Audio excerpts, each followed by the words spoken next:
ভালপোৱাৰ মাজত অলপ ভয় থাকিলেই সেই ভালপোৱা আৰু মধুৰ হয়, কাৰণ হেৰুৱাৰ ভয়ে প্ৰিয়জনৰ প্ৰতি ভালপোৱা আৰু বৃদ্ধি কৰে। নিজৰ ভুলবোৰৰ পৰা নতুন কিবা শিকাৰ নামেই হ'ল জীৱন। যিজনে ভুলবোৰৰ পৰা শিক্ষা ল'ব পাৰিব, তেওঁই বাস্তৱ জীৱনৰ সফল হ'ব পাৰিব। চকুৱে যি দেখে এবং কাণে যি শুনে, মানে তাকেই বিশ্বাস কৰে। কুকুৰ মাৰ খায়ো বিশ্বাসী হয়, মানুহ মৰম চেনেহ পায়ো বেইমানী হয়। জীৱনৰ তিনিটা মন্ত্ৰ বেছি আনন্দত কাকো কথা নিদিবা, খঙৰ সময়ত উত্তৰ নিদিবা, দুখৰ সময়ত সিদ্ধান্ত নল'বা, নিজৰ ওপৰত বিশ্বাস ৰাখা, তোমাৰ দ্বাৰা সকলো সম্ভৱ। এই জগতত এনেকুৱা একো নাই যিটো তুমি নোৱাৰা। এই সংকল্পটো লৈ আগুৱাই যোৱা, সফলতা তুমি পাবাই। জীৱনত সুখী হ'বৰ বাবে 7টা উপায় মানি চলা। নাম্বাৰ 1, মায়া ত্যাগ কৰা। নাম্বাৰ 2, অতিৰিক্ত আশা কৰিব এৰি দিয়া। নাম্বাৰ 3, টকা ইনকাম কৰা। নাম্বাৰ 4, নিজকে সময় দিয়া। নাম্বাৰ 5, অতিৰিক্ত চিন্তা কৰিব এৰি হাঁহি ধেমালিত থাকা। নাম্বাৰ 6, মিছা ভাল পোৱাৰ পিছত পাগল নহ'বা। নাম্বাৰ 7, যিয়েই নহওক কিয় তোমাৰ লগত নিজকে কোৱা, একোৱেই হোৱা নাই, সকলো ঠিক হৈ যাব।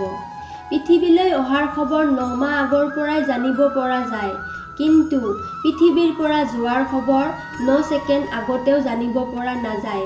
সেয়ে সুখত থাকা, আনন্দত থাকা। আন কাকো পোৱা নাই বুলিলে তেওঁক ভাল পাওঁ নহয় বছ, তেওঁক ভাল পাওঁ বুলিলেই আন কাকো নিবিচাৰোঁ। মই বহুত মানুহ দেখিছোঁ যাৰ শৰীৰত কোনো পোছাক নাই। মই বহুত পোছাক দেখিছোঁ যিবোৰৰ ভিতৰত কোনো মানুহ নাই। ক্ষমতাৰ দৌৰ মৃত্যু পৰ্যন্ত, পৰিয়ালৰ মৰম মৰিশালী পৰ্যন্ত, ভাল কৰ্ম স্বৰ্গ পৰ্যন্ত। বিশ্বসুন্দৰী হ'লেও এই 5 ধৰণৰ ছোৱালীক কেতিয়াও বিয়া কৰা উচিত নহয়। নাম্বাৰ 1, যিজনী ছোৱালীৰ লগত তোমাৰ পৰিচয় বা যোগাযোগ আছে, তুমি তেওঁৰ সম্পৰ্কে কিছু অৱগত, তেওঁ যদি তোমাক নিজৰ বিষয়ে কিবা গোপন ৰাখে বা মিছা কয়, তেনেহ'লে তেওঁ তোমাৰ যিমান প্ৰিয়জন নহওক কিয়, তেওঁক ত্যাগ কৰা, কাৰণ সম্পৰ্কত স্বচ্ছতা থকাটো প্ৰয়োজন। মিছা কথা সম্পৰ্কত বিষৰ দৰে কাম কৰে। নাম্বাৰ 2, বিয়া কৰাৰ আগতে তেওঁৰ পৰিয়ালৰ সম্পৰ্কে জানি লোৱা। যদি এই বিষয়টোক উপেক্ষা কৰা, তুমি ভাবা তেওঁলোক বেয়া হ'লেও তোমাৰ প্ৰিয়জন ভাল, তেনেহ'লে সেইটো ভুল, কাৰণ এজন মানুহ তেওঁৰ পৰিয়ালৰ পৰাই প্ৰথম শিক্ষা পায়। সেয়ে সকলোবোৰ বিবেচনা কৰি চোৱা। নাম্বাৰ 3, বেছি ধুনীয়া ফুল এপাহত যিদৰে ভোমোৰাৰ আক্ৰমণ বেছি হয়, তেনেদৰেই বেছি ধুনীয়া ছোৱালীক বিয়া নকৰিবা। বিয়াৰ পিছতো তেওঁ নিজকে ভালকৈ ৰাখিব নোৱাৰে, পৰকীয়াৰ সম্ভাৱনা হয়। সেয়ে সুন্দৰ মনৰ ফালে ধ্যান দিয়া। নাম্বাৰ 4, প্ৰত্যেকজন মানুহৰ মাজতে ভাল বেয়া থাকেই। সেয়ে যিসকলে কেৱল নিজৰ ভাল গুণবোৰ তোমাৰ আগত দাঙি ধৰে, তেনেহ'লে তেওঁলোককো এৰি চলা। নাম্বাৰ 5, যিজনী ছোৱালী অকাৰণতে বা সুৰ কথাতে সকলোৰে আগত কাজিয়া কৰে, তেনেধৰণৰ ছোৱালীক বিয়া নকৰিবা। আমি কোনেও কোনো সম্পত্তিৰ মালিক নহয়, কেৱল কিছুমান কাগজ পত্ৰত অস্থায়ী ৰূপে আমাৰ নাম লিখা থাকে। মানুহ এজনক চিনিব হ'লে তেওঁৰ লগত আৰ্থিক লেনদেন কৰা। আৰ্থিক লেনদেন হৈছে মানুহ চিনাৰ সকলোতকৈ সহজ উপায়। নিজৰ বিপদৰ কথা শত্ৰুকো নকবা, তেওঁ মুখত দুখ প্ৰকাশ কৰিব, অন্তৰে অন্তৰে উল্লাসবোধ কৰিব।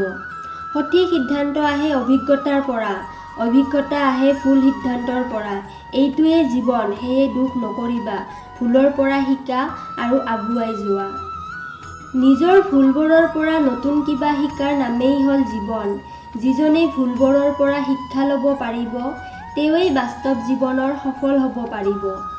চকুৱে যি দেখে এবং কাণে যি শুনে, মনে তাকেই বিশ্বাস কৰে। কুকুৰ মাৰ খায়ো বিশ্বাসী হয়, মানুহ মৰম চেনেহ পায়ো বেইমানী হয়। চ' ফ্ৰেণ্ডছ, যদি মোৰ ভিডিঅ'টোৱে আপোনাৰ মন চুই গৈছে, তেতিয়াহ'লে নিশ্চয় লাইক কৰিব। আৰু যদি আপুনি মোৰ এই চেনেলটোত প্ৰথমবাৰৰ বাবে আহিছে, তেতিয়াহ'লে মোৰ এই চেনেলটো অৱশ্যই ছাবস্ক্ৰাইব কৰিব আৰু লগতে কাষত থকা বেল আইকনটো বজাই দিব, যাতে মোৰ এনেকুৱা ধৰণৰ জ্ঞানবৰ্ধক ভিডিঅ' আপুনি সকলোতকৈ আগতে চাব পাৰে আৰু আপুনি আপোনাৰ মনোভাৱ কমেণ্ট বক্সত শ্বেয়াৰ কৰিব। তো আজিলৈ ইয়াতে সামৰিছোঁ। ধন্যবাদ।